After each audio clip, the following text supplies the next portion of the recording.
आज 8 प्रश्नों के उत्तर का टॉपिक है।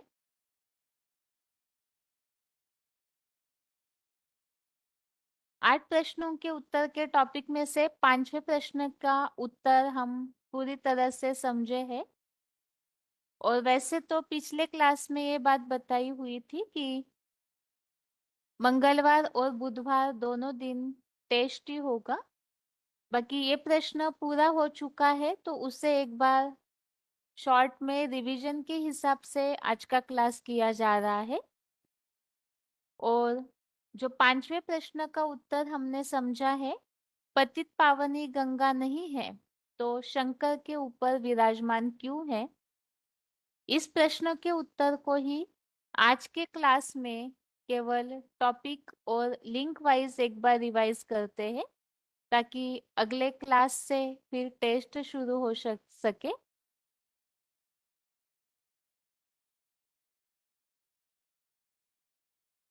सबसे प्रथम तो हमने इस बात को समझा था कि जो भी 8 प्रश्न है उनमें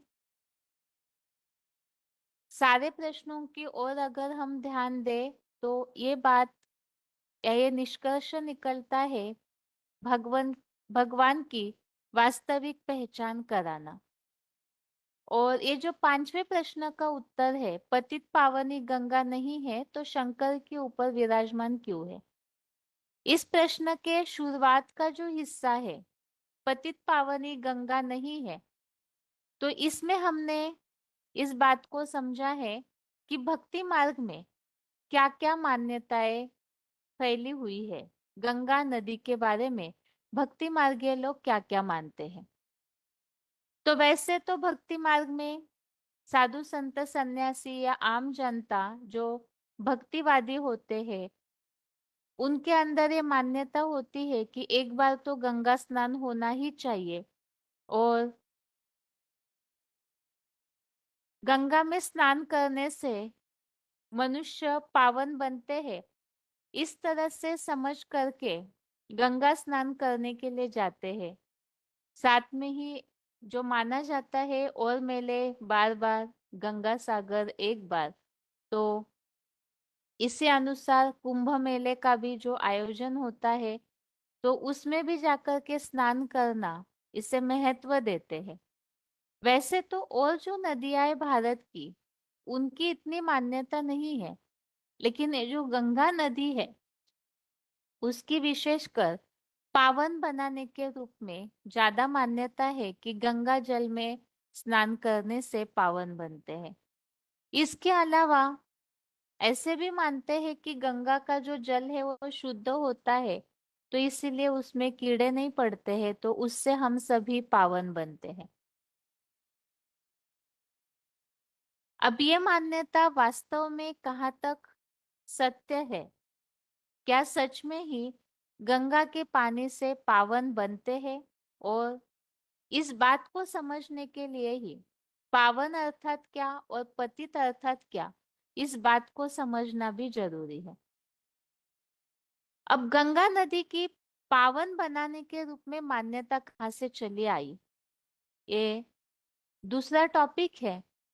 और इसमें इस बात को हमने समझा था कि भक्ति मार्ग में ये मान्यता है कि राजा सगर के 60,000 जो पुरखे हैं, तो वो श्राप के कारण भस्म हुए थे। और इसीलिए ही भगीरथ राजा जो है वो तपस्या करते हैं, और तपस्या करके उन्हें यह बताया गया था कि गंगा को धरती पे उतारना है।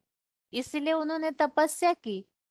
गंगा धरती पे तो आई, लेकिन उनका फोर्स इतना ज्यादा था, बहाव इतना तेज था कि वो शंकर की जटाओं में समा जाती है। क्योंकि अगर वो धरती पे डायरेक्ट आती तो सारे सृष्टि का ही अकल्याण हो जाता, बह जाती, ऐसे शास्त्रों में लिखा हुआ है।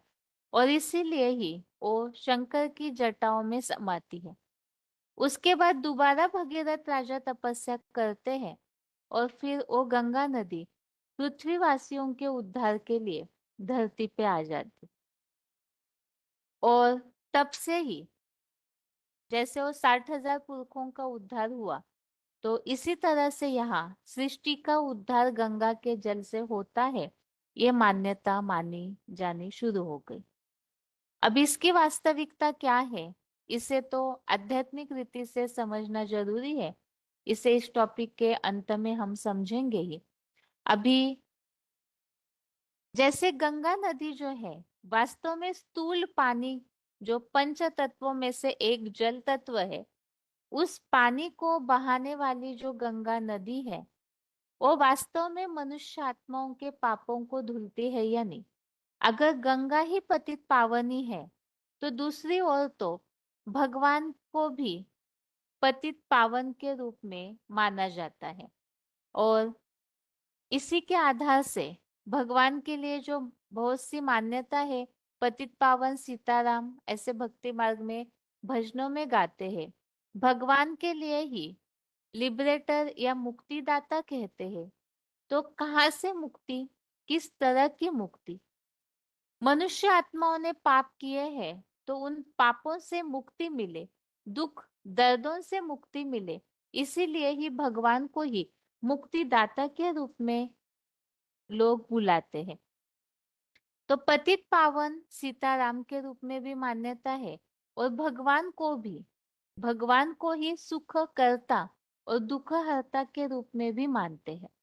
अब प्रश्न फिर आता है कि क्या गंगा नदी पतित पावनी है या भगवान? तो इस बात को भी हम अंत में समझेंगे ही कि ये दो मान्यताओं में किस तरह से और कैसे एकाकारता हो जाती है। भगवान के द्वारा ही वास्तव में मनुष्य आत्माओं का उद्धार होता है, इस बात के लिए जैसे भगवत गीता में भी उल्लेख आया हुआ है, कैसे भी पाप योनियां क्यों न हो, लेकिन भगवान का आश्रय लेकर के उन्हें परम गति मिलती है। ये अध्याय 9 का श्लोक नंबर 30 और 32, इसमें हमने समझा था कि भगवान की याद से ही उद्धार होता है, अर्थात पावन बनते हैं। इस तरह का उल्लेख गीता में भी मिलता है। और जैसे माना जाता है अजामिल जैसे विकारी पापी थे, लेकिन उन्होंने नारायण का नाम लिया तो उनके भी पाप कट गए। तो भगवान की याद से या भगवान को स्मरण करने से ही पाप कटते हैं, पावन बनते हैं, इस बात का उल्लेख भक्ति मार्ग में मिलता ही है। तो फिर गंगा नदी की मान्यता पावनी के रूप में किस तरह से है, और क्या सच में गंगा नदी पावन बनाती है या नहीं? इसी बात के लिए हमने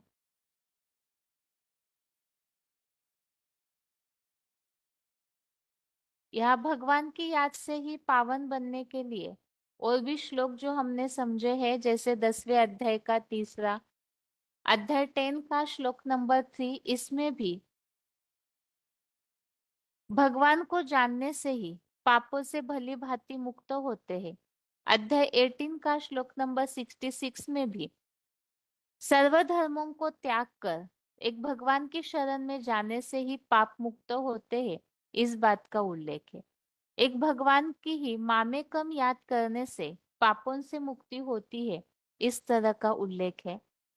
ऐसे ही भगवान की याद से ही तपस्या करके पवित्र भाव को पवित्र बन मेरे भाव अर्थात भगवान के भाव को पाते हैं। योगाभ्यासी योगी पाप के धुल जाने पर परम गति को पाते हैं, इस तरह से उल्लेख है।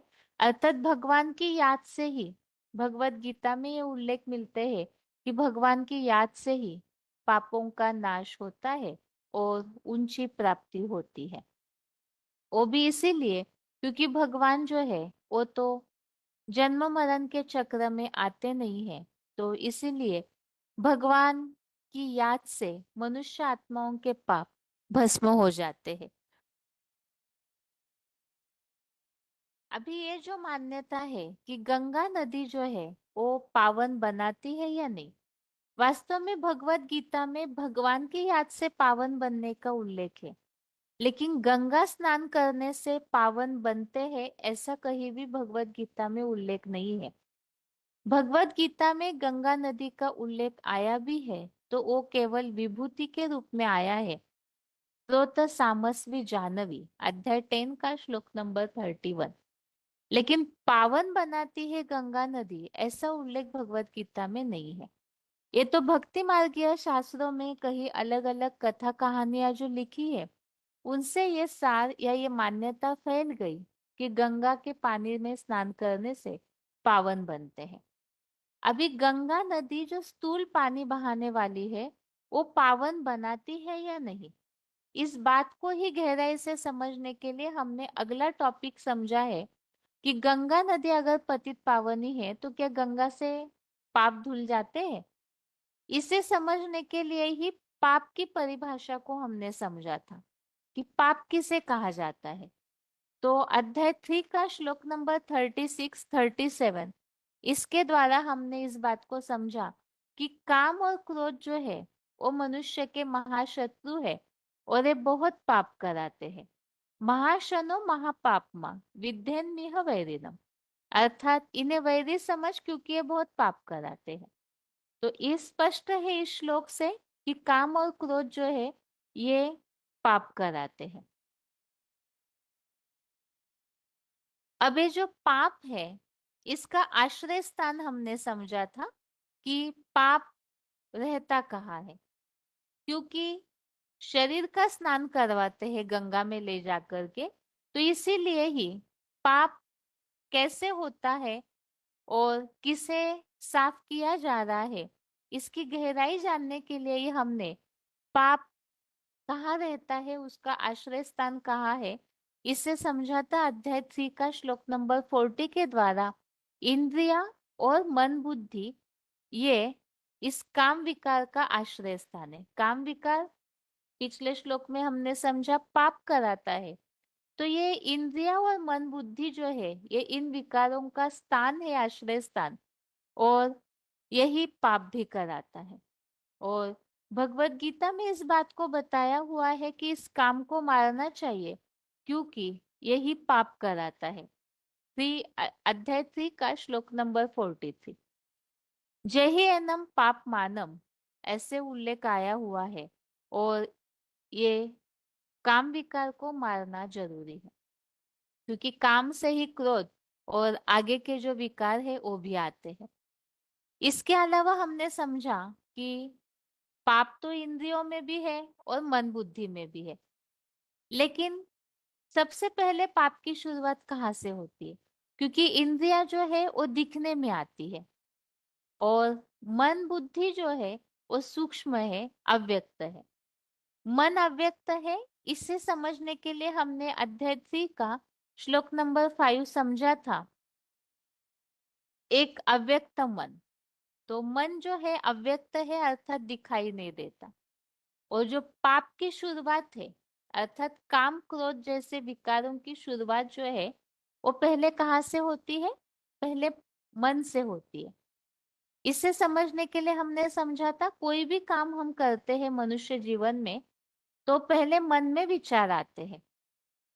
मन की शक्ति जो संकल्प शक्ति है उसमें जैसे ही तेजी से संकल्प बहने लगते हैं, चलने लगते हैं, तो फिर अनकंट्रोल संकल्प जो है वो कर्म में उतर आते हैं, अर्थात प्रैक्टिकल कर्म में उस संकल्प को उतारा जाता है, वैसा काम किया जाता है। तो इसी तरह से यहाँ भी जो पाप की बात है, काम और क्रोध, ये पहले मन में आता है। अब ये मन और बुद्धि क्या है, मन बुद्धि है क्या, अव्यक्त है, वो तो दिखाई नहीं देती है ना।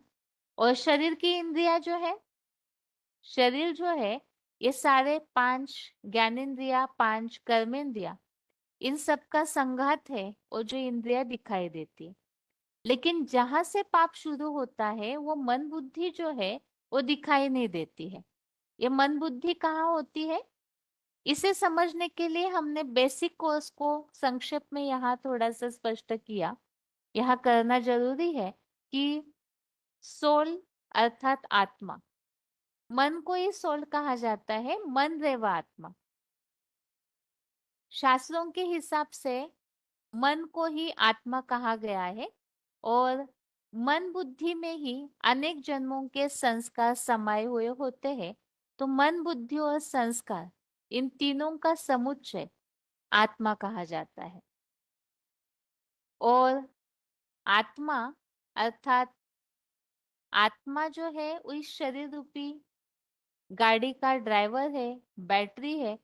तो इस बैटरी के द्वारा ही, आत्मा के द्वारा ही शरीर चलता है। इस बात को ही हमने थोड़ा इस तरह से समझा था कि जब कोई भी आत्मा शरीर से निकलती है, तो जो भी अपने जीवन में पाप और पुण्य का कर्म किया है, जिसे संस्कार कहा गया है, मन ने सोचा, बुद्धि ने विचार किया, उसका प्रभाव पड़ता है कर्मों पर, जो आदतों के रूप में बन जाते हैं, जिसे संस्कार कहा जाता है। और आत्मा जब अपने एक शरीर को छोड़ती है और दूसरा शरीर धारण करती है, नया गर्भ या नया जन्म लेने वाली है, तो अपने पूर्व जन्मों के संस्कारों को ले जाती है। वो कैसे ले जाती है, इसे हमने अध्याय 15 का श्लोक नंबर 8 के द्वारा समझा कि वायु फूलों से सुगंधियों को ले जाती है। ऐसे आत्मा भी जब इस शरीर से निकलती है, तो ये जो कर्म है, ये उसके साथ कर्मों के संस्कार ही एक तरह से उनकी आत्मा की जो है, आत्मा हवा की तरह है, जो दिखती नहीं, अव्यक्त है, महसूस की जाती है, और ये अपने साथ अपने संस्कारों रूपी जो ये सुगंध है, उसे ले जाती है। अच्छे भी सुगंध या बुरी, अच्छे कर्मों का प्रभाव या बुरा, वो अपने साथ ले जाती है। जिसे यहाँ बताया कि मन सहित 6 ज्ञानेंद्रियों को खींचता है। तो आत्मा जो है, इस तरह से अपने संस्कारों को खींच करके अगले जन्म में ले जाती है। अभी प्रश्न आता है कि ये मन बुद्धि संस्कार क्या है, वो तो समझ में आया कि मन संकल्प करने की शक्ति, जहां से पाप की शुरुआत होती है। कुछ भी काम करना है तो पहले मन में विचार आता है, बुद्धि उस पे निर्णय लेती है करना चाहिए या नहीं, और फिर कर्म में, प्रैक्टिकल में जब कर देते हैं, तो धीरे धीरे आदत हो जाती है और संस्कार बनता है। अबे मन बुद्धि संस्कार और शरीर का क्या संबंध है आपस में? मन बुद्धि रूपी आत्मा को ही भगवत गीता में पुरुष कहा है और शरीर को प्रकृति कहा है। शरीर जो है, सर्वसाधारणतः भक्ति मार्गीय जनता लोग सभी जानते हैं कि ये शरीर जो है 5 तत्वों का बना हुआ है। प्रकृति के 5 तत्व, अग्नि, जल, वायु, आकाश, पृथ्वी अर्थात मिट्टी, इन सब से ही हमारा शरीर बनता है। तो इसीलिए शरीर को प्रकृति कहा गया है। और भगवत गीता में अध्याय 13 का श्लोक नंबर 19 में इस बात को बताया है कि प्रकृति और आत्मा दोनों को अनादि जानो, और विकारों को और 3 गुणों को प्रकृति से उत्पन्न हुआ जानो। तो ये जो विकारी भावनाएं हैं, ये शरीर के द्वारा, प्रकृति के द्वारा उत्पन्न होती है। पाप की बात को हम समझ रहे हैं कि मन बुद्धि से ही वास्तव में काम क्रोध रूपी विकारों की शुरुआत होती है। ये हमने पीछे श्लोक में समझा। अब इस श्लोक में ये जो बात है, ये हमने स्पष्ट समझी थी कि यहाँ श्लोक में तो बताया है कि विकारों को और 3 गुणों को प्रकृति से उत्पन्न हुआ जाना। वास्तव में प्रकृति जो है, ये 5 तत्व, ये परिवर्तनशील होते हैं, और इसे ही देहभान कहा जाता है, जिसमें ये विकारों की उत्पत्ति होती है। लेकिन प्रकृति जो है वो जड़ है। जब आत्मा उसके कनेक्शन में आती है, पुरुष प्रकृति के कनेक्शन में आता है, तो वो जो विकारी भावनाएं हैं वो एक्टिव हो जाती है, चैतन्य होकर के कर्म में आने लगती है। इसे इस बात से हमने समझा था कि वास्तव में देहभान ही वास्तव में प्रकृति की तरफ आत्मा आकर्षित हो जाती है, और आत्मा जो है बिना शरीर के कुछ कार्य नहीं कर सकती, और शरीर भी बिना आत्मा के कुछ कार्य नहीं कर सकता है। तो जैसे ही आत्मा शरीर रूपी प्रकृति के कनेक्शन में आती है, तो वैसे ही वो पाप की शुरुआत होती है। वो कैसे आत्मा शरीर के द्वारा पाप करती है, इसे समझने के लिए हमने अध्याय 15 का श्लोक नंबर 9 समझा था। कान, आंख, त्वचा, जीवा, नासिका, ये इंद्रियां हो गई, और इन इंद्रियों का मन का आधार लेकर के आत्मा विषय भोगों का सेवन करती है।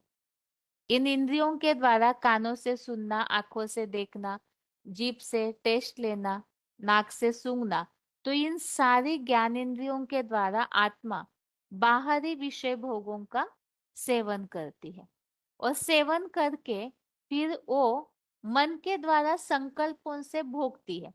क्योंकि जो कुछ भी हम आंखों से देखते हैं, मन से संकल्पों से उसका सुख भोगते हैं। तो इसीलिए ही इस बात को अध्याय 13 का श्लोक नंबर 20 में इस बात को स्पष्ट किया है कि प्रकृति को देह रूप कार्य में, अतः शरीर जो है वो कार्य करने के लिए निमित्त है, और आत्मा को सुख दुखों के भोक्ता पने में कारण कहा जाता है। प्रकृति अर्थात शरीर कार्य करता है, कर्म करता है, और आत्मा उसके द्वारा सुख या दुख जो है वो भोगती है। तो इस हिसाब से हमने इस बात को समझा था कि आत्मा ही शरीर के द्वारा अलग अलग इंद्रियों से खाती है, पीती है, देखती है, हर बात का सुख भोगती है। तो इसीलिए ही आत्मा चैतन्य है, और ये चैतन्य आत्मा ही शरीर रूपी मशीनरी को चलाती है। तो ये आत्मा और शरीर का कनेक्शन है, दोनों एक दूसरे के बिना कार्य नहीं कर सकते। लेकिन आत्मा में चैतन्यता होती है तो वो शरीर रूपी ये जो मशीन है उसे चलाती है, और साथ में इस जड़ मशीन के द्वारा वो सुख भोगने का भी काम करती है। तो इसीलिए अभी प्रश्न ये आता है, शरीर की कर्मेंद्रियों के द्वारा कर्म किया जाता है, और आत्मा जो है कराने वाली है। तो पापों का भोग भोगने के बाद जो भी आंखों से कोई भी अच्छा या बुरा सीन देखने का सुख लेते हैं, कानों से सुनने का सुख लेती है आत्मा, तो वास्तव में जो पाप है इसका जिम्मेवार कौन है? इसे हमने स्पष्ट समझा था कि सुख या दुख तो आत्मा भोगती है। तो पाप पुण्य जो है वो शरीर में है या आत्मा में? वास्तव में पाप या पुण्य जो है वो आत्मा में होते हैं। इसके लिए एक प्रमाण तो यह है कि शरीर जड़ है। अगर शरीर पर ही पाप की कट चढ़नी होती तो फिर जैसे कोई व्यक्ति मृत्यु पा लेता है, मृत शरीर कहीं रखा हुआ है, तो वो शरीर तो एक्टिव नहीं होता है। तो अगर शरीर ही पाप करता तो मृत शरीर जो है वो तो कोई एक्ट करता नहीं, वो कैसे पाप करेगा? दूसरी बात है, शरीरों को तो मृत्यु के बाद जलाया जाता है, तो शरीर जलने के साथ साथ ही उस व्यक्ति के उस जन्म के पाप भस्म होने चाहिए, अगर शरीर ही पाप के लिए या पुण्य के लिए जिम्मेवार है तो। लेकिन वास्तव में हमने ये बात अभी अभी एक श्लोक से समझी कि आत्मा जो है अपने संस्कारों को अगले जन्म में ले जाती है, जो भगवत गीता में ये बात स्पष्ट की हुई है। अर्थात आत्मा पाप करे या पुण्य, वो अपने साथ उन संस्कारों को ले जाएगी।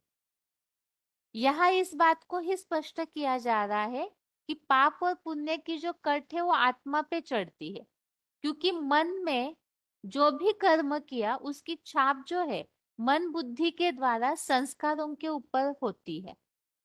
अर्थात पाप और पुण्य जो है वो आत्मा में होते हैं, शरीर पे नहीं। इसीलिए ही पापात्मा पुण्यात्मा कहा जाता है। तो ये जो कट है विकारों की वो आत्मा पर चढ़ती है, ये जंक जो है वो आत्मा पर चढ़ती है।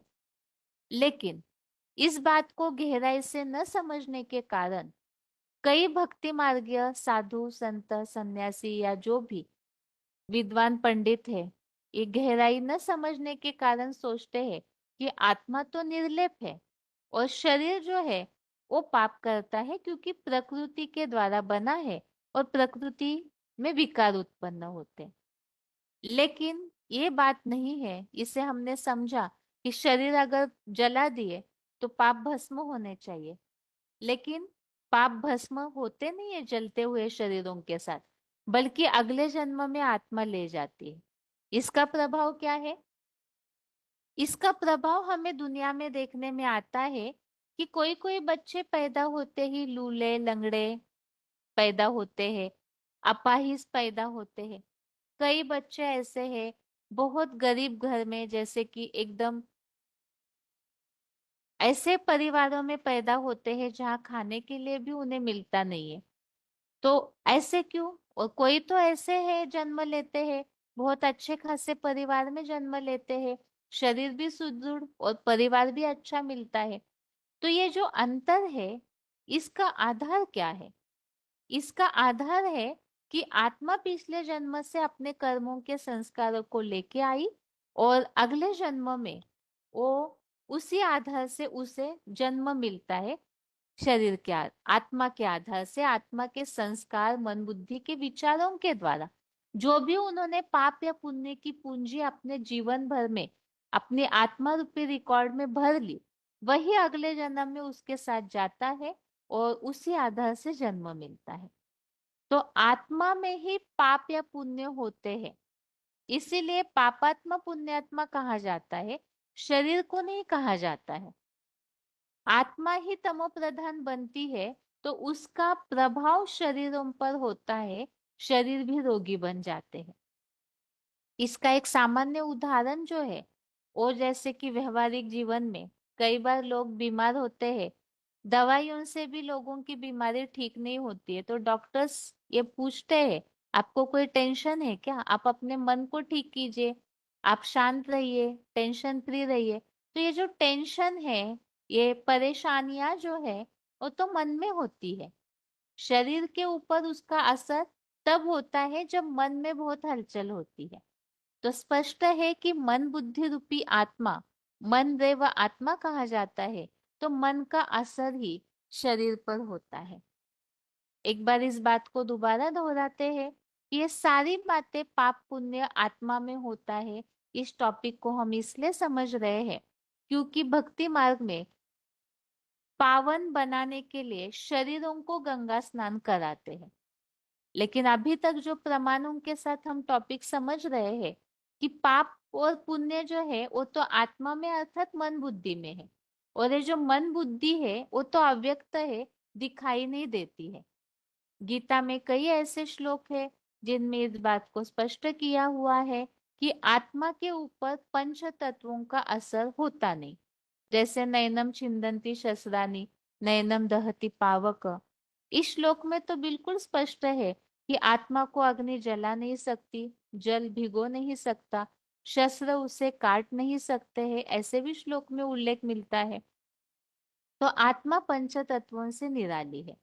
तो फिर पानी में अगर डुबकी लगाते हैं, कईयों के मन में ये भी आ सकता है कि आत्मा और शरीर तो जुड़ा हुआ है ना, एक दूसरे के पूरक है। तो शरीरों को अगर पानी में डुबा देते हैं, क्योंकि आत्मा को तो पानी में नहीं डुबा सकते, वो तो भीगेगी ही नहीं, तो शरीरों को डुबाते हैं, तो आत्मा और शरीर एक दूसरे के पूरक है, तो आत्मा उसी से साफ हो जाती है। लेकिन स्थूल जल में भिगो भी दिया शरीर सहित आत्मा को, लेकिन जब आत्मा पर पानी का असर होता ही नहीं है, तो शरीर भले साफ हो जाए, लेकिन फिर भी इसके बावजूद भी आत्मा, जब पानी का असर ही नहीं होता है तो आत्मा साफ कैसे हो सकती है? यह टॉपिक हम समझ रहे हैं कि आत्मा का असर ही शरीर पर होता है। इसके लिए जैसे अध्याय 2 का श्लोक नंबर 13 में भी उल्लेख है कि आत्मा की इस देह में कुमार, युवा अवस्था और बुढ़ापा होता है, और उसी आधार से उत्तरोत्तर दूसरे शरीरों की भी प्राप्ति होती है। तो इससे ये बात स्पष्ट है कि आत्मा ही शरीर के लिए जिम्मेवार है पूरी तरह से। तो आत्मा का सुधार करना जरूरी है। अब आत्मा का सुधार कैसे किया जाए, इसे ही हमने समझा, आत्मा की एकाग्रता।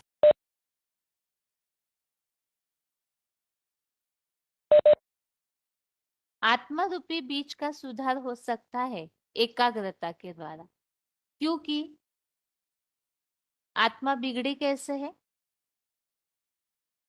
मन बुद्धि रूपी आत्मा है, और बिगड़ने का कारण है विकारी संकल्प। काम, क्रोध, लोभ, मोह, अहंकार, विष में भी विशेष काम, क्रोध, इन विकारों के कारण, और ये विकार अर्थात ही मन में पाप के संकल्प आते हैं, देह भान के संकल्प आते हैं। तो आत्मा का परिवर्तन करने के लिए इन सब संकल्पों से निजात पानी होगी, अर्थात आत्मा रूपी बीज का सुधार, अर्थात संकल्पों का सुधार। जब विचारों में परिवर्तन आएगा, संकल्पों में शुद्धि होगी, पाप के कोई विचार मन में आएंगे ही नहीं, तो उसी आधार से आत्मा परिवर्तन होगी, तो उसका प्रभाव शरीरों पर होगा और शरीरों में भी परिवर्तन आना शुरू हो जाएगा। तो ये बात हमने समझी यहाँ कि वास्तव में परिवर्तन आत्मा का जरूरी है, लेकिन भक्ति मार्ग में इस बात को गहराई से न समझने के कारण शरीरों का परिवर्तन अर्थात शरीरों को स्थूल पानी में धोया जा रहा है। ये जो टॉपिक हमने अभी तक समझा कि आत्मा और शरीर का कनेक्शन अर्थात पुरुष और प्रकृति, तो आत्मा को सुधारना जरूरी है। इसी बात को हमने और एक तरीके से समझा था, जहां भगवत गीता में आत्मा को पुरुष कहा गया है और शरीर को प्रकृति। इसी तरह से भगवत गीता में कुछ ऐसे भी श्लोक मिलते हैं जहां पे शरीर को जड़ प्रकृति के रूप में कहा है और आत्मा को चैतन्य प्रकृति के रूप में उल्लेख किया हुआ है। तो यहाँ अलग तरीके से इस टॉपिक को भी एक बार संक्षेप में समझते हैं। जड़ प्रकृति अर्थात पांच तत्वों का संघात, जैसे पृथ्वी, जल, वायु, अग्नि, आकाश। तो ये पांच तत्वों से शरीर बनता है। तो ये हो गई जड़ प्रकृति। ऐसे जड़ प्रकृति का जहां उल्लेख आया हुआ है, वो कुछ श्लोक हमने समझे थे, जैसे अध्याय 13 का 21। इसमें आया है, पुरुषः प्रकृति स्तोई भुंक्ते प्रकृति जानगुना। तो यहाँ प्रकृति में स्थित, प्रकृति से पैदा हुए तीन गुणों को भोगना। तो यहाँ शरीर के लिए ये बात आई हुई है कि प्रकृति अर्थात शरीर और प्रकृति से ही पैदा हुए तीन गुणों को आत्मा भोगती है। अर्थात यहाँ शरीर में जो विकारी भावनाएं सत्वष्टम अवस्था होती है, उससे जो परिवर्तन होता है उससे आत्मा भोगती है। तो ऐसे जो प्रकृति के रूप में जड़ शरीर के लिए पांच तत्वों के लिए उल्लेख है, और चैतन्य प्रकृति जो है वो आत्मा के लिए कहा गया है। तो चैतन्य प्रकृति अर्थात भाव, स्वभाव, संस्कार, जिसे सर्वसाधारण भाषा में हम नेचर कहते हैं। चैतन्य प्रकृति अर्थात ही मन, बुद्धि और संस्कार का संघात आत्मा है, और आत्मा में ही भाव, स्वभाव, संस्कार समाये हुए होते, क्योंकि मन में विचार चलते हैं, उन विचारों के आधार से संस्कार बनते हैं। इस आधार से प्रकृति को ही भाव, स्वभाव, संस्कार कहते हैं। और जहाँ भाव, स्वभाव, संस्कार को प्रकृति के रूप में गीता में उल्लेखित किया है, वो श्लोक हमने समझे थे, जैसे अध्याय 9 का 12 नंबर, जिसमें बताया है, राक्षसीम आसुरीम चैव प्रकृति मोहिनीम श्रिता। अर्थात राक्षसी, आसुरी मोहित करने वाली प्रकृति के स्वभाव को ही धारण करते हैं। तो यह प्रकृति अर्थात स्वभाव संस्कार, स्वभाव संस्कार अर्थात नेचर, ये कहा जाता है। और यहाँ दुनिया में भी ये बात मानते हैं लोग कि स्वभाव परिवर्तन होना चाहिए, कहते हैं संस्कार बदलने चाहिए। जो कहा जाता है, संस्कार परिवर्तन से संसार परिवर्तन। तो इस आधार से संस्कारों का परिवर्तन, संस्कार कहाँ से आए? मन बुद्धि रूपी निर्णय शक्ति और संकल्प शक्ति से। तो इसीलिए ही मन बुद्धि रूपी संस्कार, मन बुद्धि और संस्कारों को सुधारना अर्थात आत्मा का परिवर्तन, अर्थात चैतन्य प्रकृति का परिवर्तन। अभी यहाँ स्वभाव संस्कार जो है, इसके लिए और भी प्रकृति के रूप में जो उल्लेख आया हुआ है कि प्राकृतिक रूप से सबके अंदर स्वभाव संस्कारों का ये जो रिकॉर्ड है वो भरा हुआ है, और इस स्वभाव संस्कार के कारण ही सभी अपना अपना पार्ट बजाने के लिए वशीभूत है, मजबूर है। यह संस्कारों के कारण ही सब मजबूरी से अपने कर्म करते हैं। यहाँ प्रकृति के रूप में जो उल्लेख आया है, प्रकृति जैसे अध्याय 3 का श्लोक नंबर 33 में, ज्ञानी मनुष्य भी अपने स्वभाव संस्कार अनुसार चेष्टा करता है। प्राणी प्रकृति या स्वभाव की ओर जाते हैं तो इसमें रोकथाम क्या करेगा। तो यहाँ सभी अपने स्वभाव संस्कार अनुसार ही कर्म करते हैं, इस भाव से इस बात को बताया गया है। स्वभाव से पैदा, अपने कर्म से बंधा हुआ, तो यहाँ भी प्रकृति को ही स्वभाव के रूप में कहा गया है। तो स्वभाव अनुसार ही सभी अपने कर्मों को करते हैं, वशीभूत है। तो इसीलिए स्वभाव संस्कारों का परिवर्तन अर्थात आत्मा का परिवर्तन अर्थात चैतन्य प्रकृति का परिवर्तन करना जरूरी है। टॉपिक को एक बार फिर से यहाँ क्लियर करते हैं। बात हम समझ रहे हैं कि भक्ति मार्ग में शरीरों को साफ किया जाता है गंगा स्नान कराकर, लेकिन पाप जो है वो स्वभाव संस्कारों में भरे हुए। जैसे किसी की आदत या संस्कार होता है हमेशा के लिए लड़ाई झगड़ा करना, तो ये जो लड़ाई झगड़े का स्वभाव संस्कार है, हिंसात्मक स्वभाव संस्कार होता है, कहीं ना कहीं गलत कर्म करने का जो संस्कार है, अब वो गंगा जल में शरीर अगर धो लेते हैं तो ये मन में जो विचार आ रहे हैं वो कैसे साफ होंगे। तो स्वभाव संस्कारों का परिवर्तन करने के लिए बेसमझी के कारण अज्ञानतावश पाप कर्म करते हैं, हिंसात्मक आदतें, काम क्रोध जैसी गलत आदतों को अपना कर रखा है। तो इसीलिए ही स्वभाव संस्कार का परिवर्तन वास्तव में जरूरी है और जो पानी से नहीं धोया जा सकता है। तो इस तरह से वास्तव में सभी के अंदर ये स्वभाव संस्कारों का जो रिकॉर्ड है वो आत्मा के अंदर भरा हुआ होता है और उसी आधार से सभी अपना कार्य करते रहते हैं, अपने पार्ट को उसी आधार से बजाते रहते हैं। तो इसीलिए ही ये स्वभाव संस्कारों के द्वारा ही जैसे आत्मा परिवर्तन हो जाती है, वैसे ही ये जो शरीर रूपी जड़ प्रकृति है वो भी परिवर्तन हो जाती है। पीछे हम जो आत्मा प्रकृति और पुरुष के टॉपिक को समझ रहे थे उसे भी यहाँ हमने इस तरह से वहां समझा था कि आत्मा के कारण ही शरीर दुखी रोगी परेशान हो जाते हैं, आत्मा के कारण ही शरीरों पर प्रभाव पड़ता है। इसी तरह से यहाँ स्वभाव संस्कार अर्थात ये जो चैतन्य प्रकृति है उसका असर जड़ प्रकृति पर होता है, इसीलिए ही इसका परिवर्तन जरूरी है। यहाँ हमने इसी संबंधित कुछ बातों को समझते हैं कि स्वभाव संस्कार रूपी चैतन्य प्रकृति आत्मा का परिवर्तन उसी से जड़ प्रकृति कैसे बदलती है। तो इस टॉपिक में हमने समझा था कि आत्मा चैतन्य है और प्रकृति माना स्वभाव संस्कार। मनुष्यों की जब तामसी प्रकृति बनती है अर्थात मनुष्यों का स्वभाव जब तामसी बन जाता है तो संघात रूप में जो प्रकृति अथवा कुदरत है वो भी तामसी बन जाती है। मनुष्यों की बुद्धि जब सात्विक बनती है तो सतयुग में प्रकृति भी सात्विक बन जाती है और सब सुख मुहैया कराती है। अर्थात स्वभाव संस्कार बदले बिगड़े तो शरीरों पर असर हुआ और साथ में ये जो आसपास का वातावरण है जड़ प्रकृति का नेचर, तो सृष्टि का ये जो वातावरण है वो भी मनुष्यों के स्वभाव संस्कार से ही बिगड़ता है। मनुष्य विकारी बने, मन बुद्धि में प्रकृति के सुखों को अति का अनलिमिटेड में लेना या भोगना शुरू किया तो मनुष्यों का स्वभाव बिगड़ा, पांच विकार आए, लोभ लालसा ये बढ़ने लगी। किस कारण?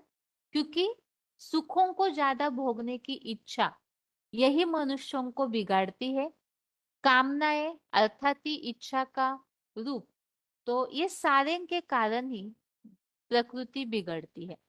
और इसे ही हमने समझा था कि जब मनुष्य सात्विक बन जाता है तो प्रकृति सात्विक बन जाती है। अध्याय 14 का श्लोक नंबर 6 में जैसे बताया है कि सत्वगुण को ज्ञान की आसक्ति द्वारा सुखासक्ति में बांधता है। तो जैसे जैसे बेसमझी हट जाती है, आत्मा सात्विक हो जाती है, तो वो फिर सुखदायी बन जाती है प्रकृति भी। आत्मा में जैसे ही ज्ञान का प्रकाश बढ़ने लगता है, अर्थात आत्मा में बेसमझी है, अज्ञानता है, तो उसके कारण गलत कर्म, और जब ज्ञान प्रकाश उत्पन्न होता है, सत्वगुण बढ़ता है, तो उस सत्वगुण के बढ़ने पर निर्मल लोकों की प्राप्ति अर्थात सतयुगी सात्विक सृष्टि की प्राप्ति होती है।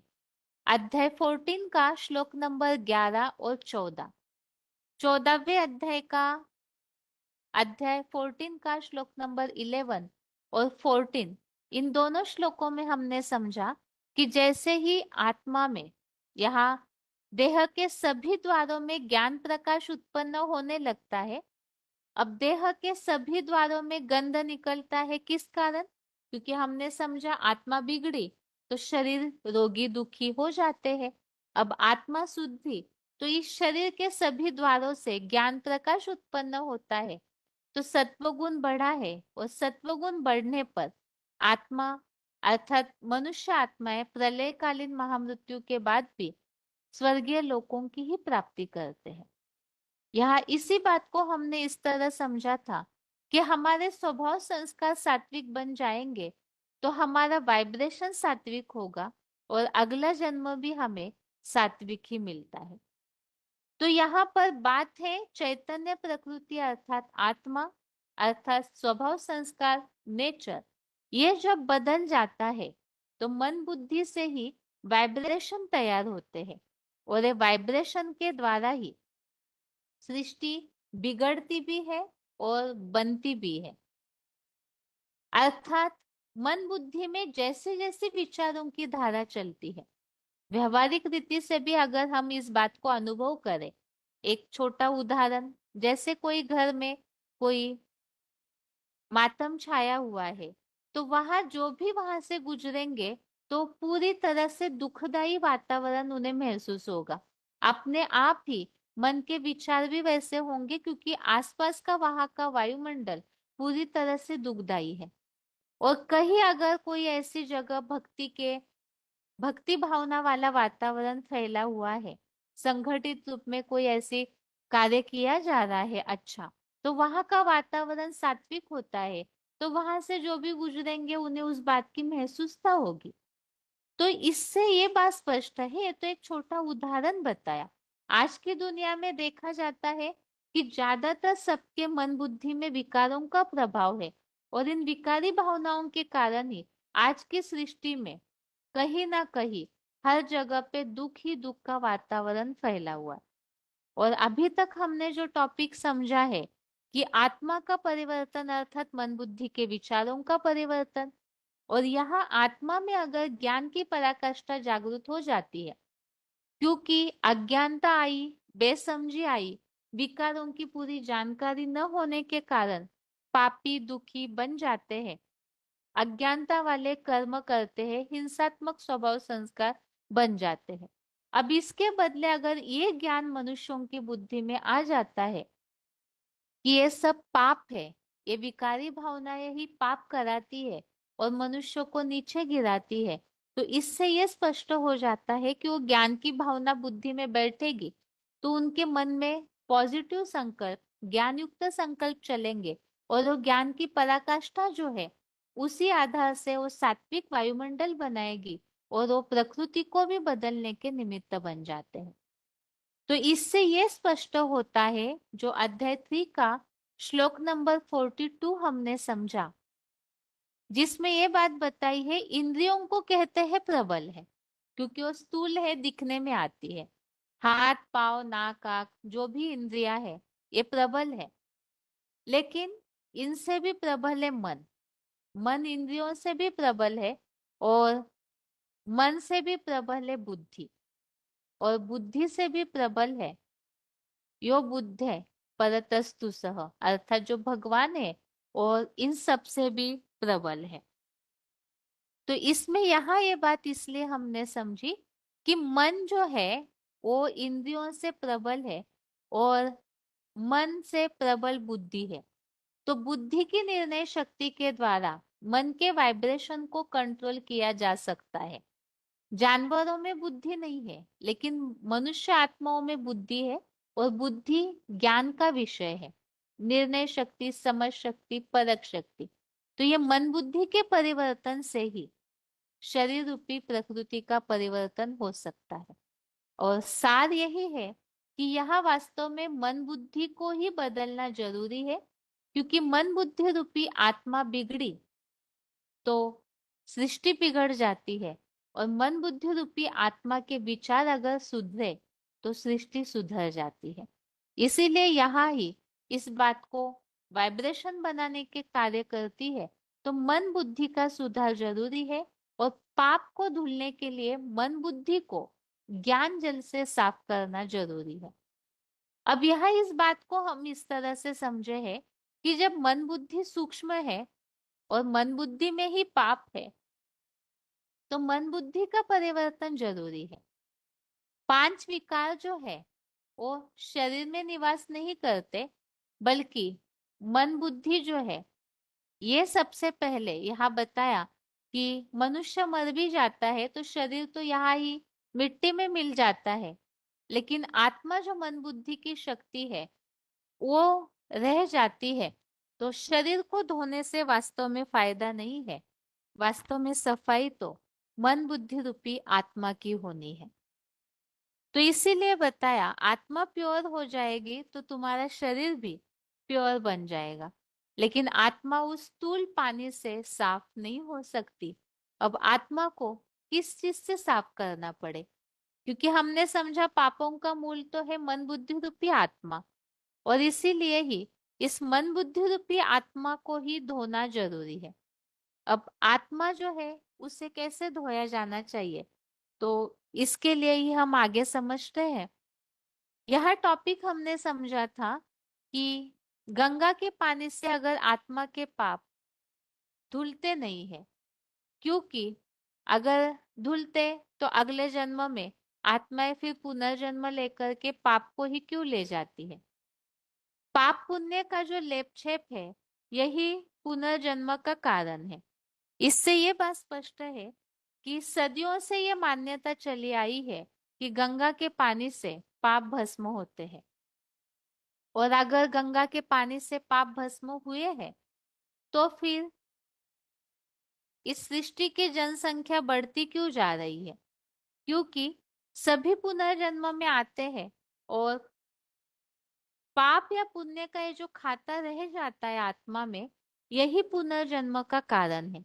जिसके लिए हमने अध्याय 13 का श्लोक नंबर 21 समझा है। पुरुषः प्रकृति स्तोई भुंक्ते प्रकृति जान गुणान कारणम गुण संगोस्य सदसद्योनि जन्मसु। इसमें बताया है कि आत्मा प्रकृति में स्थित प्रकृति से पैदा हुए 3 गुणों को भोगता है। इन गुणों में आसक्ति या लगाव इस आत्मा के सत असत योनियों में जन्म का एकमात्र कारण है। अर्थात ही आत्मा पाप और पुण्य का लेप छेप अपने साथ अगले जन्म में ले जाती है। इसे कहा गया है कि बैंक बैलेंस है, और आत्मा इसे अगले जन्म में ले जाती है। अब अगर गंगा के पानी से पाप धुले हुए हैं तो सभी पुनर्जन्म में क्यों आ रहे। अगर पुनर्जन्म लेने वालों की संख्या कम हुई होती तो उसकी निशानी आज की दुनिया में जनसंख्या कम दिखने में आती, लेकिन ऐसे तो हो नहीं रहा है, बल्कि सभी पुनर्जन्म के चक्र में तो आ ही रहे हैं। तो इसका मतलब यह है कि आत्मा जो है अपने साथ पाप पुण्य का लेप छेप अर्थात संस्कारों को ले जाती है। तो आत्मा जब अपने संस्कारों को ले जा रही है तो इससे स्पष्ट है कि आत्मा के अंदर के वो पाप पुण्य के संस्कार जो है वो धुले नहीं गए हैं। अब आत्मा जो है, अगर आत्मा गंगा के पानी से स्नान करने से पावन बनी है तो फिर उसकी निशानियां क्या क्या दिखने में आएगी। ये तो हमने समझा आत्मा में पाप रहे हुए हैं, गंगा जल से स्नान करने से भी पाप भस्म नहीं हुए। इसकी निशानी क्या है, इसकी निशानी है कि आत्मा पुनर्जन्म में आ रही है। जन्म मरण का जो दर है वो बढ़ रहा है और जनसंख्या भी बढ़ती हुई नजर आ रही है। तो स्पष्ट है कि सभी चक्र में आ रहे हैं, अर्थात पाप किसी के धुले नहीं है। अभी अगर आत्मा के पाप धुल गए होते तो पावन बनने की निशानियां क्या क्या दिखने में आनी चाहिए। उसी से ये बात स्पष्ट हो सकती है कि जो भी भक्ति मार्ग में जिन्हें भी गलत फहमी है कि हमारे पाप धुल गए गए हैं, तो उन्हें ये बात पता होनी चाहिए जिनकी आत्मा पावन बनी है या पाप धुल गए हैं जिनके, अर्थात पावन बने हैं, तो उनमें क्या क्या निशानियां दिखने में आएगी। तो इससे चेक कर सकते हैं कि क्या वो निशानियां जिन्होंने भी गंगा स्नान किया उनमें है। और निशानियां समझते हैं। सबसे पहली बात तो है विकर्म विनाश करने से विष्णुपुरी के हम मालिक बनते हैं। यहाँ टॉपिक, यहाँ मुरलियों में तो बात आई है, क्योंकि मुरलियों में या भगवान जब इस सृष्टि पर आते हैं तो भगवान की याद से ही पाप भस्म होने की बातों को समझाया गया है। लेकिन हम यहाँ भक्ति मार्गीय गलतफहमी दूर कर रहे हैं। तो विकर्म विनाश अर्थात पाप भस्म हो गए, पावन बने हैं, तो उसकी निशानी क्या है? विष्णुपुरी के हम मालिक बनते हैं। विकर्म विनाश हो जाते हैं तो तुम देवता बन जावेंगे, पवित्र बनेंगे तो पवित्र धाम में जावेंगे, पवित्र दुनिया के मालिक बनेंगे। ये तो भगवान आकर के गीता ज्ञान को सहज भाषा में स्पष्ट कर रहे हैं। तो उनमें इन बातों को बताया हुआ है कि पवित्र बन जाते हैं तो पावन धाम अर्थात स्वर्ग में जाएंगे, विष्णुपुरी में जाएंगे। अब इतना ही तो पर्याप्त नहीं होगा, भगवत गीता में भी इसका प्रमाण है। अध्याय 6 का श्लोक नंबर 45, इसमें बताया है कि प्रयत्न पूर्वक योगी, योगाभ्यासी योगी संपूर्ण पाप के धुल जाने पर अनेक जन्म में संपूर्ण सिद्ध हुआ विष्णु रूप परम गति को पाता है। तो संपूर्ण पाप के धुल जाने से परम गति की प्राप्ति, जिनके भी पाप धुल गए हैं तो वो परम गति की प्राप्ति करेंगे। तो ऐसी गति किसी की दिखने में तो आज की दुनिया में आती नहीं है कि गंगा स्नान के बाद किसी को ऐसी परम गति, श्रेष्ठ गति प्राप्त हुई हो। पाप भस्म हो जाते हैं तो आत्मा सुख स्वरूप बन जाएगी, सुख धाम में चली जाएगी, अशांति का नाम निशान नहीं होगा। आज की दुनिया में ये भी दिखने में नहीं आता है कि कोई इस तरह से पूरे शांत हुए हो, क्योंकि जो पावन है, जो सात्विक आत्मा बन गई, जिनके ऊपर से जंक हट गया, विकारों की कालिमा हट गई, तो वो पूरी तरह से सात्विक और शुद्ध होंगे। जिसके लिए भगवत गीता का एक श्लोक हमने समझा था, यस्मान्नो द्विजते लोको लोकान्नो द्विजते चय, अर्थात सात्विक आत्मा जो है वो किसी से परेशान नहीं होती, ना किसी को परेशान करती है।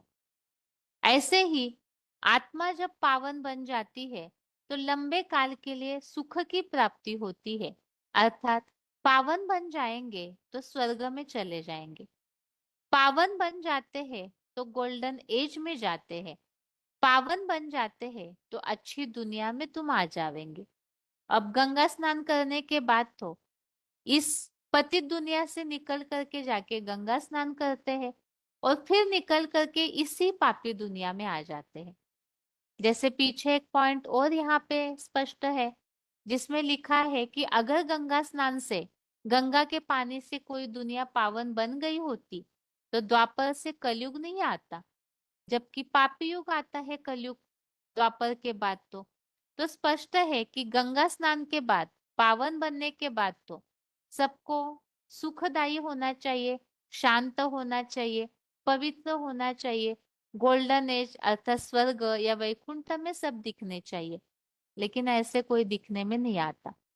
इसी बात को यहाँ अध्याय 9 का श्लोक नंबर 20 में भी स्पष्ट किया है कि जो पाप मुक्त होते हैं, सोमरस पीते हैं अर्थात ज्ञान का रस, पाप मुक्त होते हैं यज्ञ सेवाओं से, और फिर सुरेंद्र लोक को पाकर देवों के दिव्य भोगों को भोगते हैं। अध्याय 9 का श्लोक नंबर 20 में इस बात को स्पष्ट किया है कि जो पाप मुक्त होते हैं वो देवता बनते हैं, स्वर्ग के सुखों को भोगते हैं। तो पावन बनने की निशानी है सीधा स्वर्ग में पहुंचना चाहिए, वापिस पापी दुनिया में नहीं आना चाहिए। आत्मा अभिमानी बनेंगे, प्योर बनेंगे तो आत्मा ऊपर उड़ेगी ऊंची स्टेज में। आत्मा अगर पावन बनती है तो पावन बनेंगे तो ट्रांसफर होंगे शांति धाम में, सुख शांति धाम में जावेंगे और फिर सुख धाम में आवेंगे।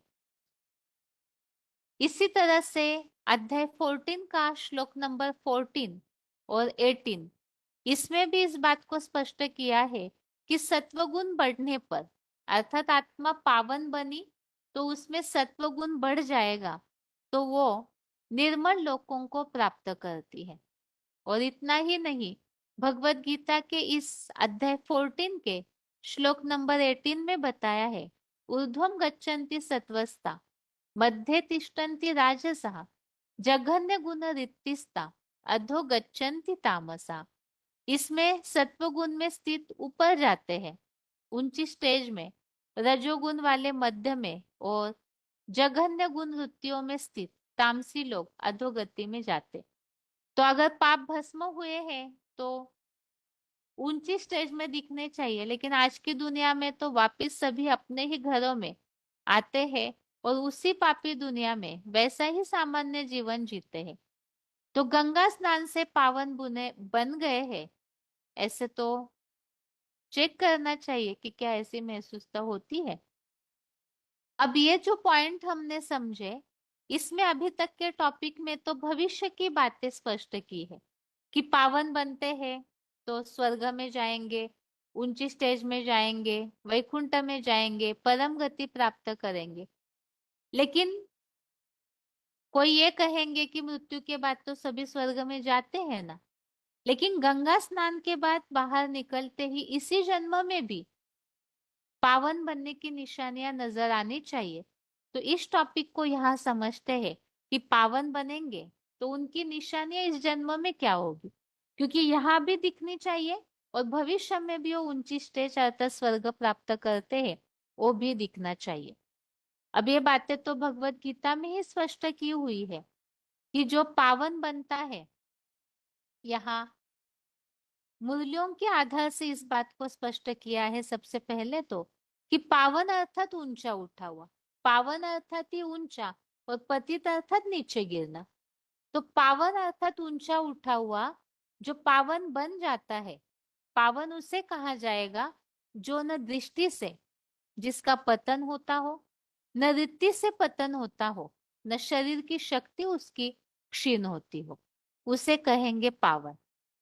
पाप कर्म भस्म हो जाते हैं तो आत्मा ऊंची स्टेज का अनुभव करेगी, पावन है तो सुख में है।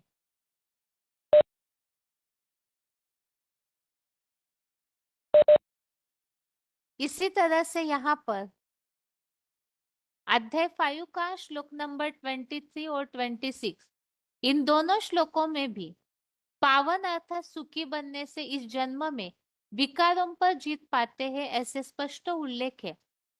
अर्थात काम क्रोध आदि विकारों से उत्पन्न हुए आवेग को सहन करने में जो मनुष्य समर्थ है वो योगी है, वही सुखी है।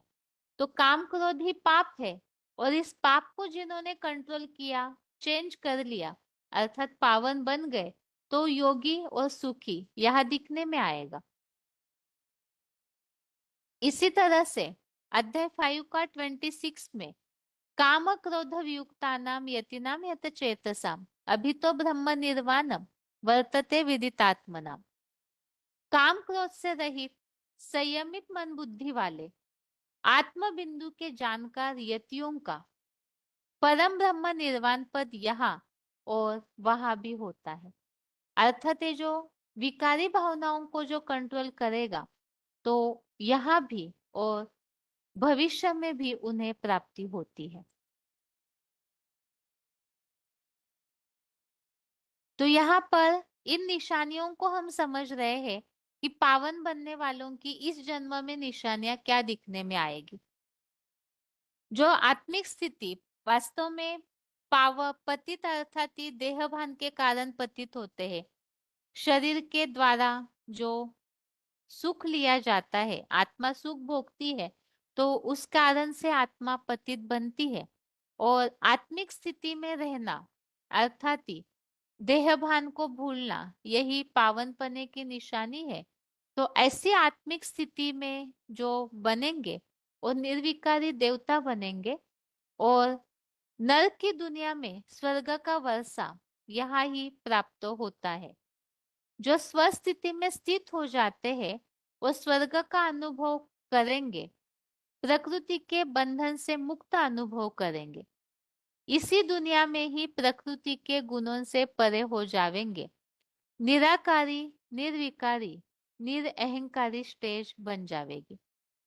पाप कर्म भस्म हो जाते हैं तो ऊंची स्टेज का आत्मा स्वर्ग का अनुभव करती है, और प्रकृति भी सारे सुख उन्हें मुहैया कराती है, जिसके लिए अध्याय 3 का श्लोक नंबर 17 और 18 हमने समझा था।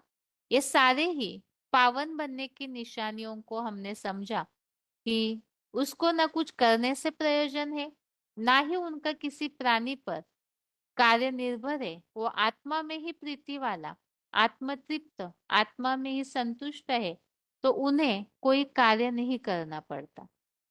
आत्मा जब पावरफुल बन जाती है तो प्रकृति को कंट्रोल कर लेती है, और प्रकृति के द्वारा उन्हें सारे सुख उपलब्ध होते हैं। तो पावन अर्थात ही सतो प्रधान, सारा वायुमंडल ही सतो प्रधान बन जाता है। तो ऐसी सतो प्रधान आत्मा के संसर्ग संबंध संपर्क में तमो प्रधान आत्मा आ नहीं सकती। ये भी इस जन्म में पावन बनने की निशानियां बताई हुई है। सतो प्रधान आत्मा कैसे संकल्प करेगी? खुद को भी सुखदायी और दूसरों के लिए भी सुखदायी संकल्प करेगी। संकल्प ही नहीं, दृष्टि भी सुखदायी, दृष्टि भी दुखदायी नहीं होगी। इंद्रिया भी उनकी शीतल बन जाएगी, दुखदायी इंद्रिया नहीं होगी। तो सतोप्रधान आत्मा की निशानी बताई हुई है। एक तो उनके वायुमंडल में कोई तमो प्रधान नहीं आ सकता, उनके कनेक्शन में कोई ऐसी पतित आत्मा नहीं आ सकती, और वो भी सबके लिए सुखदायी ही होगी। तो ये सारी पावन बनने की निशानियां बताई हुई है। साथ में अध्याय 14 का श्लोक नंबर 6 और 9 में भी बताया है कि आत्मा जब पूरी सात्विक अर्थात पावन बनती है तो सुखदायी बनती है, सबको सुख देने के ही आत्मा निमित्त बनती है।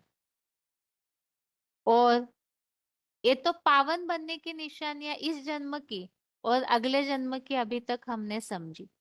ऐसे ही पतित आत्मा की निशानियां क्या क्या होगी? तो पतित अर्थात विकारी, पतित अर्थात विशियस। अपवित्र दुनिया में 5 विकार है, तो काम विकार के कारण ही पापात्मा बनते हैं। इसीलिए अध्याय 3 का श्लोक नंबर 41 में बताया हुआ है कि इंद्रियों को नियंत्रित कर और अपने इस पाप को अवश्य मार दे। तो ये पाप अर्थात ही काम विकार जो पतित है, उनकी निशानियां है कि उनमें विकारी भावनाएं होगी, जो कि आज की दुनिया में गंगा स्नान करके भले आते हैं, लेकिन ये विकारी भावनाएं तो किसी की जलती नहीं है, भस्म नहीं होती है, वही के वही जीवन अपना जीते रहते हैं। तो ये पावन पतित आत्माओं की निशानियां यहाँ बताई जा रही है। रजो प्रधान, रजोगुण अर्थात ही देहभान से ही विकार आते हैं। तो रजो प्रधान बनने से देहभान आता है, और सतो प्रधान बनते हैं तो आत्मा आत्मिक स्थिति में रहती है, देवात्मा का पार्ट बजाती है। सतो प्रधान आत्मा, पावन आत्मा, सात्विक आत्मा अर्थात देवता, और तमो प्रधान आत्मा अर्थात ही पतित अर्थात विकारी अर्थात ही असुर भी कहा गया है। देहभान के साथ साथ ही 5 विकार आते हैं, और इसी के कारण से क्रोध भी आता है, लोभ भी आता है। इसके लिए ही अध्याय 3 का श्लोक नंबर 37 में बताया है, रजोगुण से पैदा काम और क्रोध अत्यंत भोगी है, बड़े पापी है। अध्याय 14 का श्लोक नंबर 12 में बताया है कि रजोगुण विशेष बढ़ने पर कर्मों में लोभ की प्रवृत्ति का आरंभ, लालसा, अशांति सब आते हैं। पाप अर्थात देहभान, देहभान अर्थात रजोगुण अर्थात देहभान से ही काम क्रोध आते हैं। और ये रजोगुण जब आत्मा में बढ़ता है, देहभान बढ़ता है, पाप की भावनाएं बढ़ती है, तो उससे लोभ की प्रवृत्ति, लालसा, अशांति, ये सब आते हैं। तो ये सारे ही पतित पने की निशानियां बताई हुई है। और ये निशानियां हम इसलिए समझ रहे हैं, जो स्वयं को ये सोचते हैं कि गंगा स्नान से हम पावन बने हैं, तो भगवत गीता के अनुसार और भगवान इस सृष्टि पर आकर के गीता ज्ञान के द्वारा पतित और पावन पने की सारी बातों को स्पष्ट कर रहे हैं, जिससे चेक कर सकते हैं कि क्या गंगा स्नान के बाद कोई पावन या पतित क्या स्टेज दिखने में आती है। रजोगुण और तमोगुण से दुख होता है। पतित अर्थात ही क्या, दुखी। अध्याय 14 का श्लोक नंबर 16 में भी बताया है, राजसी कर्मों का फल दुख है, तामसी कर्मों का फल अज्ञान अंधकार है। तो ये पतित पने की निशानियां बताई जा रही है। आज की दुनिया में मोस्टली बिना साधन के कोई सुखी हो ही नहीं सकता है। साधन है, सुविधाएं है, तो सोचते हैं हम सुखी है, और अगर वो न रहे तो परेशान जरूर होंगे। तो बिना कोई आधार के अगर नेचुरल खुशी सभी को रहती है, तो माना जाएगा कि वो आत्मा पावन है। लेकिन ऐसे किसी को होता नहीं है। कहीं ना कहीं जीवन में उतार चढ़ाव के साथ साथ ही अवस्था नीचे गिरती है। तो पतित जो है वो हमेशा इस तरह से ऊपर नीचे होते रहते हैं, दुखी होते रहते हैं। तमो प्रधान खुद भी दुखी होता है, परेशान होता है, और दूसरे को भी परेशान करता है। देहभान बढ़ता है उतना ही दुखदाई बनते हैं। लॉ नहीं कहता है कि पवित्र आत्मा को दुख हो। रजो और तमोगुण में आते हैं तभी ही दुख होता है। अब ये जो विकारी भावनाएं हैं, रजोगुण से उत्पन्न होते हैं, देहभान से उत्पन्न होते हैं विकार, और इन विकारों के कारण ही मनुष्यों को असुर कहा गया है। इसे ही यहाँ बताया हुआ है कि रावण की मत पर चलने से ही रावण संप्रदाय आसुरी संप्रदाय अर्थात ही हर एक में 5 विकार मौजूद है। विकारों के कारण ही असुर कहा जाता है। सब काम विकार के कारण पापात्मय बन पड़े हैं, और असुर अर्थात आपस में एक दूसरे से सुर मिलता नहीं है, आपस में ही लड़ते झगड़ते हैं। और विकारियों को ही जानवर से बदतर भी कहा जाता है। काम, क्रोध, लोभ, मोह अगर है तो उन्हें दैवी गुण नहीं कहा जाएगा। विकार में जाना, क्रोध करना, ये सारे आसुरी गुण हैं। इसे ही अध्याय 16 का श्लोक नंबर 4 भगवत गीता में 16वें अध्याय का चौथा और अध्याय 16 का 18, इन दोनों श्लोकों में भी राक्षसी संपत्ति, आसुरों के अवगुण बताए हुए हैं। पाखंड, घमंड, अभिमान, क्रोध, कठोरता, बेसमझी, ये राक्षसी संपत्ति से जन्म लेने वालों के अवगुण हैं। अहंकार, बल, घमंड, काम, क्रोध, इनके आश्रय, तो ये सारे ही अवगुण असुरों के बताए हैं, अर्थात पतित आत्माओं के। क्योंकि विकारी भावनाएं अर्थात पतित, और पतित अर्थात ही असुर, और पावन अर्थात देवताएं, सतो प्रधान अर्थात देवताएं, निर्विकारी अर्थात देवताएं। ये विकारी भावनाएं जो है, आसुरी गुण जो है, ये मनुष्य मात्र को बंधन में डालते हैं, दुखों में डालते हैं। संबंध बिगड़ते हैं और संबंध सुधरते भी है। संबंध खुशी लाते हैं, और जो दुखों का बंधन है, अगर दुख पैदा होता है तो दुखों का बंधन है, और विकारों के कारण ही दुखों का बंधन आ जाता है। मनुष्य विकारी होते हैं तो 5 विकारों से अभिभूत हो जाते हैं तो दुखी हो जाते हैं। जब तुम स्वराज्य में थे, आधा कल्प तुम स्वराज्य में थे, आधा कल्प पराये रावण राज्य में। आत्मिक स्थिति में रहने से चलन सुधरे, हम अपने राज्य में सुखी थे। और फिर रावण, 5 विकार और 5 तत्वों के संघात को कहा जाता है, तो अभी हम पराये राज्य में दुखी है। 5 तत्वों ने, माया के 5 विकारों ने हमारे ऊपर कब्जा किया हुआ है। अभी तक जो टॉपिक हमने पतित पावन की निशानियों का समझा, इससे तो ये बात स्पष्ट हो ही जाती है कि वास्तव में पावन बनना अर्थात देवता बनना। आगे के टॉपिक में हम इसी बात को समझ रहे हैं कि वास्तव में पावन है तो वो पूज्य होते हैं, और पतित है तो पुजारी होते हैं। काम, क्रोध, लोभ ये नरक के द्वार है जो स्वर्ग में जाने नहीं देते हैं। ये सबको दुख देते हैं। और ये जो काम क्रोध है, जो बताया, कामेशु क्रोधेशु होते रहते हैं, नर नराते रहते हैं अंदर से, अंदर अंदर गुस्सा आता रहेगा, उनको नर कहा जाता है। और नर जो है नरक बनाता है। जब से नरक की दुनिया शुरू हुई, तब से ही काम विकार शुरू हुआ। एक कामाग्नि जब से शुरू होती है, तो वो दुनिया में स्थूल अग्नि है, वो काम करती है। कामाग्नि जो है वास्तव में अग्नि की तरह बताई हुई है। स्वर्ग में तो दिमाग ठंडे रहते हैं, गर्मी का नाम निशान नहीं था, ना क्रोध ना काम विकार। तो यहाँ मनुष्य, नर, जो काम और क्रोध अग्नि में जलते हैं, उसके कारण से ही काले बन जाते हैं, नरक में जाते हैं। जो ये श्लोक समझा, अध्याय 16 का श्लोक नंबर 21 में बताया है, काम क्रोध लोभ ये नरकीय त्रिविध द्वार है। अर्थात ये अगर ये विकार है, लोग समझते हैं भक्ति मार्ग में कि वास्तव में कोई अलग से पाताल लोक या नरक लोक होगा। ऐसी बात नहीं है, बल्कि विकारी भावनाएं अंदर होना नरक कहलाता है, जो गीता में स्पष्ट किया है। अभी अगला टॉपिक यहाँ है, पतित और पावन की निशानियां क्या क्या होगी।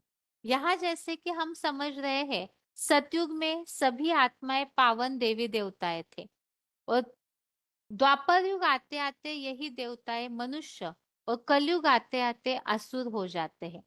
सतयुग में निर्विकारी थे, कलयुग आते आते विकारी बनकर के पूरी तरह से पतित हो जाते हैं, नीचे गिरते हैं। तो वास्तव में इस बात की गहराई न जानने के कारण गंगा स्नान से हम पावन बनते हैं, ये समझते हैं, लेकिन ऐसी बात नहीं है। भगवान आकर के इस बात को स्पष्ट कर रहे हैं कि पावन अर्थात ही देवताएं, और ये जो देवताएं हैं यही सुख भोगते भोगते नीचे गिरते हैं, तो पतित बन जाते हैं, विकारी बन जाते हैं, असुर बन जाते हैं।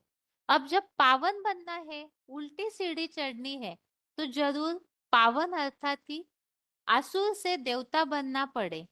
पतित से पावन बनना है तो विकारी से निर्विकारी बनना पड़े। इन विकारों को, इस देहभान को छोड़ के आत्मिक स्थिति में स्थित हो जाते हैं, तो ही कहेंगे सच्चे अर्थ में पावन बनना।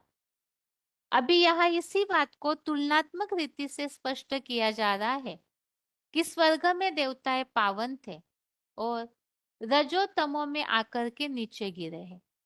पावन सतो प्रधान श्रेष्ठाचारी देवताएं नीचे गिरते गिरते तमो प्रधान बने। रावण राज्य शुरू होने से वाम मार्ग में आ जाते हैं। इसी बात को अध्याय 9 का श्लोक नंबर 21 में स्पष्ट किया है कि स्वर्ग लोक को भोगकर पुण्य क्षीण होने पर मृत्यु लोक में प्रवेश पाते हैं। चढ़ती कला में हेविन है और उतरती कला में हेल है। पावन है तो सुखधाम, पतित बनते हैं तो दुखधाम। पुनर्जन्म लेते लेते सुखधाम से दुखधाम में आ जाते हैं। देवताएं अहिंसक होते हैं, पावन बनते जाते हैं, उतना उतना ही अहिंसक बनते जाएंगे। पतित दुनिया में सब पतित है, और पावन दुनिया में सतयुग में कोई भी पापात्मा या पतित आत्मा नहीं होती है, सब पावन आत्मा है।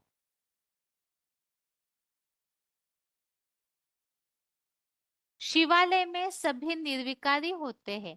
मनुष्यों को उत्तम देवताएं कहेंगे। श्रेष्ठ कहा जाता है पवित्रता को, भ्रष्ट कहा जाता है अपवित्र को। वेश्यालय में रहने वाले विषय से, शिवालय में रहने वाले वाइसले से। सतयुग को शिवालय कहते हैं और कलयुग को वेश्यालय। शिवालय में सतयुग के वासी थे और गिरे तो विषयस बनने लगे और आधा कल्प तक विषयस रहते हैं। राम राज्य में कोई भी रोगी नहीं था। 5 विकारों की बीमारी कोई को भी नहीं थी। राम राज्य है तो वहां विकारों का नाम निशान नहीं होता है। माना विपरीत कार्य, तो भगवान ने जो कार्य सिखाया है वह विपरीत कार्य कोई भी नहीं होता है। रावण राज्य में देह अभिमानी विकारी बनते हैं। रावण रुलाने वाला है तो देह अभिमान ही रुलाता है, देह अभिमान से ही रोते हैं। आत्मा अभिमानी न रोता है न दूसरे को रुलाता है। सतो प्रधान होते हैं तो वो पूज्य होते हैं, तमो प्रधान बनते हैं तो पुजारी होते हैं। वाम मार्ग में जाने से काले बन जाते हैं। आत्मिक स्थिति में पूज्य थे, देवताएं स्वर्ग में थे तो पूज्य थे, और वही देवताएं आत्मिक स्थिति वाले थे, स्वस्थिति वाले थे। जब परचिंतन में आ जाते हैं, प्रभावित हो जाते हैं, तो जड़ मूर्तियों की पूजा करते हैं। आपे ही पूज्य, आपे ही पुजारी कौन बनते हैं? देवताएं जो है वो पूज्य बनते हैं, पहले पुजारी थे। पुरुषार्थ संपन्न होता है तो देवताएं बन जाते हैं। फिर जब नीचे गिरते हैं तो द्वापर से पूजा करने लग पड़ते हैं। इसीलिए बताया है, हम देवताएं पूज्य, हम सो असुर पुजारी। तो हम सो हम, अर्थात वही देवताएं फिर पतित असुर बन जाते हैं। पावन है तो श्रेष्ठाचारी है, पतित है तो भ्रष्टाचारी है। अर्थात श्रेष्ठ इंद्रियों से आचरण देवताएं करते हैं, भ्रष्ट इंद्रियों से विकारी भावनाओं का आचरण असुर करने लगते हैं। कलयुग में तो सारा गंद लगा पड़ा है, तो खान पान सब कुछ भ्रष्टाचारी, और श्रेष्ठाचारी दुनिया को स्वर्ग या बहिष्ठ कहा जाता है। रावण संप्रदाय में 5 विकारों का राज्य है तो भ्रष्टाचारी है। जितना भ्रष्ट बनते हैं उतना ही दृष्टि में चंचलता आएगी, और जितना श्रेष्ठ बनते जाएंगे उतना ही दृष्टि में स्थिरता आती जाएगी। काम चिता पर बैठने से काले बन जाते हैं, ज्ञान चिता पर बैठने से गोरे बन जाते हैं। ज्ञान माना जानना, जानने से गोरे, अज्ञानता से काले। तो योगाग्नि कहा जाता है। इस अग्नि से पाप भस्म हो जाते हैं। तो काम अग्नि में जल करके काले बन गए, योग अग्नि में जल करके गोरे बन जाते हैं। ज्ञान अग्नि है, योग अग्नि है। इस अग्नि में खाद वाला सोना डाला जाता है तो सोना भी शुद्ध हो जाता है। आत्मा गोरी बन जाती है, पवित्र बन जाती है। तो यहाँ ये टॉपिक हम समझ रहे हैं कि वास्तव में आत्मा विकारों के कारण काली बनी है। अब इसे गोरा करना है तो स्थूल पानी का कोई औचित्य ही नहीं है। आत्मा सूक्ष्म है, तो आत्मा को धुलने के लिए, आत्मा के पापों की कट उतारने के लिए योग अग्नि और ज्ञान अग्नि की आवश्यकता है। इसे ही हमने अंतिम पॉइंट्स में इस तरह से समझा था। पानी का स्नान करने से ऐसे भक्ति मार्ग वाले मानते हैं पाप भस्म हो जाएंगे। भक्ति मार्ग में तो स्थूल चीजें उठा ली है। पानी का स्नान करने से सोचते हम पवित्र हो जाएंगे, लेकिन पानी जो है वो स्थूल शरीर की सफाई करता है।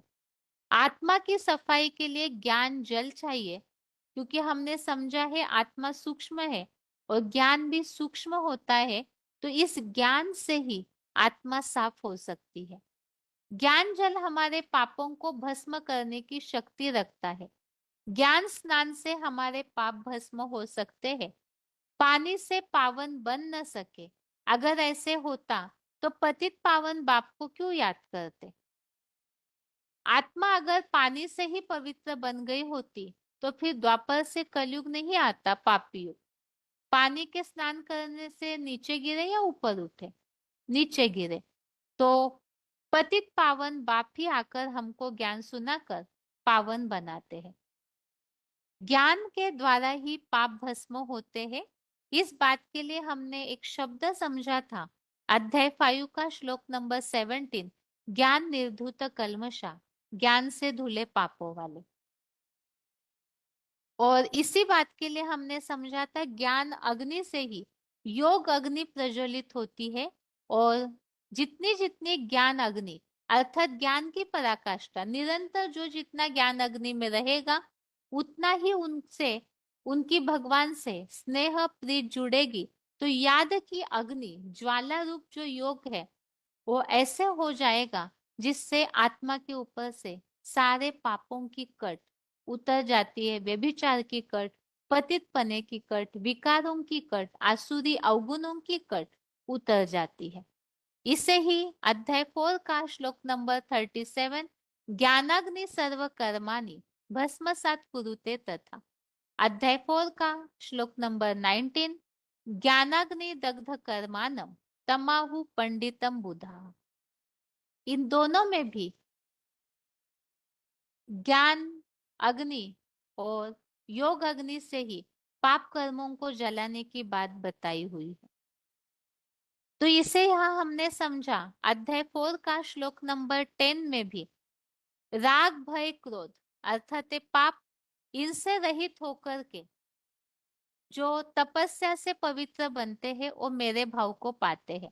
तो जो जो ज्ञान योग अग्नि से पावन बनते जाते हैं वो फिर प्राप्ति करते हैं स्वर्ग के सुखों की। तो इस तरह से हमने इस बात को समझा था कि वास्तव में ये जो बात है ज्ञान अग्नि और भगवान की योग अग्नि से ही पावन बना जाता है, न कि स्थूल गंगा के स्नान करने से कोई पावन बनता है। इसी बात के लिए भगवान के द्वारा ही पावन बनने के लिए अध्याय 6 का 45, अध्याय 9 का 30 से 31, 32, इन सब में भगवान की अव्यभिचारी याद के द्वारा ही पावन बनने का उल्लेख आया हुआ है। तो अभी प्रश्न ये उठता है फिर, जब गंगा के स्थूल जल से कोई भी पावन हो नहीं सकता तो आखिर ये मान्यता क्यों चली आई? और इस बात को हमने इस तरह से समझा था कि वास्तव में गंगा का कनेक्शन जो है वो शंकर की जटाओं से है। शंकर को ही, महादेव को ही गंगाधर भी कहा जाता है।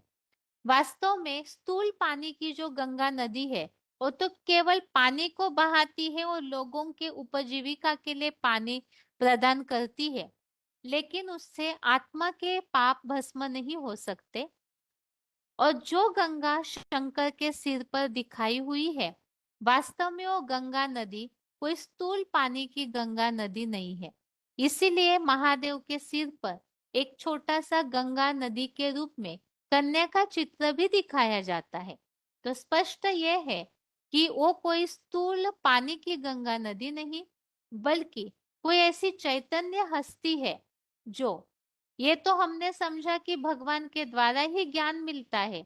तो उस ज्ञान को, ज्ञान जल को सबसे ज्यादा जिसने सात्विक अवस्था में धारण किया वो कोई चैतन्य आत्मा है।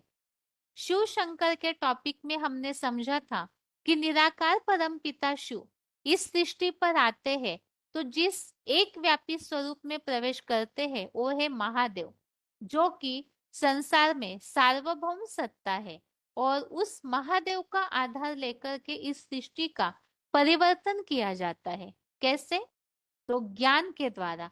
और उस ज्ञान को, ईश्वरीय ज्ञान को सबसे ज्यादा प्रचार प्रसार करने के लिए गंगा जैसी कोई चैतन्य आत्मा निमित्त बनती है, कोई कन्या है जो ईश्वरीय कार्य जब इस पुरुषोत्तम संगम युग में शुरू होता है तो सबसे पहले सात्विक अवस्था में उस ज्ञान को धारण करती है।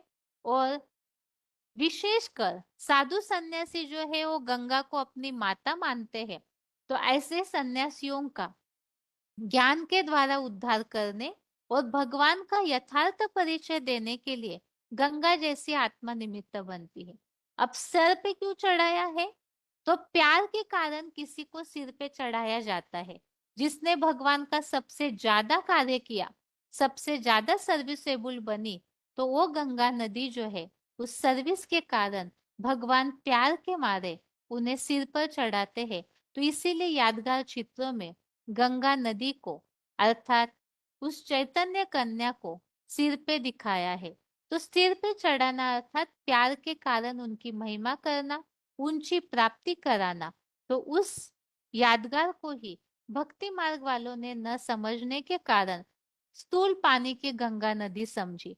हालांकि जो शुरू में हमने समझा था कि भगीरथ राजा तपस्या करते हैं, तो तपस्या करके उन्होंने गंगा को धरती पे तो लाया। तो यहाँ वास्तव में सबसे पहले ईश्वरीय कार्य की शुरुआत होती है।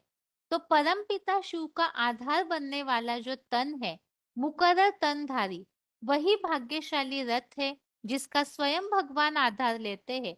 तो उस भगीरथ राजा ने ज्ञान योग की ऐसी तपस्या की, तो सारे ईश्वरीय ज्ञान को अपने बुद्धि में धारण कर लेते हैं।